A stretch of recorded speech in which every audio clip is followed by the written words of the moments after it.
Tirupati లడ్డూపై TDP YCP పార్టీలు రాజకీయ విమర్శలు మానుకోవాలని సిపిఐపి రాష్ట్ర కార్యదర్శి రామకృష్ణ కోరారు. సిట్ విచారణలో నిజాలు బయటకు వస్తాయి కాబట్టి అప్పటి వరకు రెండు పార్టీల నేతలు సంయమనం పాటించాలన్నారు.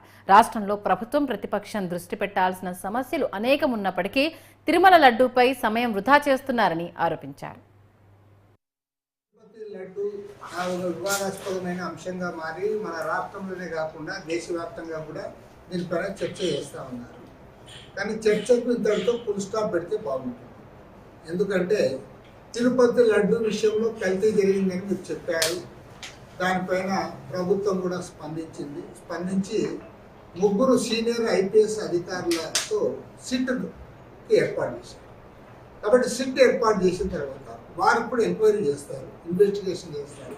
చేసిన తర్వాత అందులో ఎవరు ఇన్వాల్వ్ అయినా సరే వారిపైన కఠినంగా చర్యలు ఉండాలి. ఖచ్చితంగా వారిని బుక్ చేయాలని కూడా కోరుతాను. ఎందుకంటే కోట్లాది మంది భక్తుల మనోభావాలతో చెలగాటమాడడం అనేది వాళ్ళ స్వార్థం కోసం ఎవరు చేసినా అది తప్పే కాబట్టి దాన్ని ఖండిస్తూ ఉన్నాము, దాన్ని చేయాలని కోరుతున్నాను. కానీ దీన్ని మొత్తం వేరే ఏ కార్యక్రమం లేనట్టు, రాష్ట్రంలో ఏ ఇతర సమస్య కూడా లేనట్టు అంతా దీని చుట్టూ తిప్పడం అనేది కరెక్ట్ కాదు. దానికి తోడు ఇందులో మతాన్ని కానీ కులాన్ని కానీ ప్రస్తావించడం కూడా అంత మంచిది కాదు. ఎందుకంటే అసలు నేను ఒకటి మాత్రం చెప్పదలుచుకున్నాను, ముఖ్యంగా మన ఆలూరులో చెప్తా ఉన్నా. తిరుపతి వెంకన్న స్వామి ఆయన కూడా సెక్యులర్ గాడ్ ఆయన.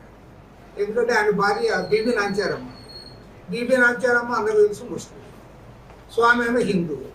కాబట్టి అప్పట్లోనే ఆయన చేసుకున్నాడు, అందరూ ఆమోదించారు కూడా. కాబట్టి ఏమంటే తిరుపతి స్వామి అందరికి కావాల్సి ఉంటుంది.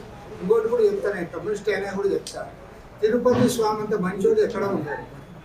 ఎందుకంటే తిరుపతి స్వామి డబ్బు ఉన్నవాడు పోయినా, డబ్బు లేనివాడు పోయినా, చదువు వచ్చినోడు పోయినా, చదువు రానోడు పోయినా, వాడు మంచోడు పోయినా, చెడ్డోడు పోయినా, దొంగ పోయినా, దొర పోయినా అందరూ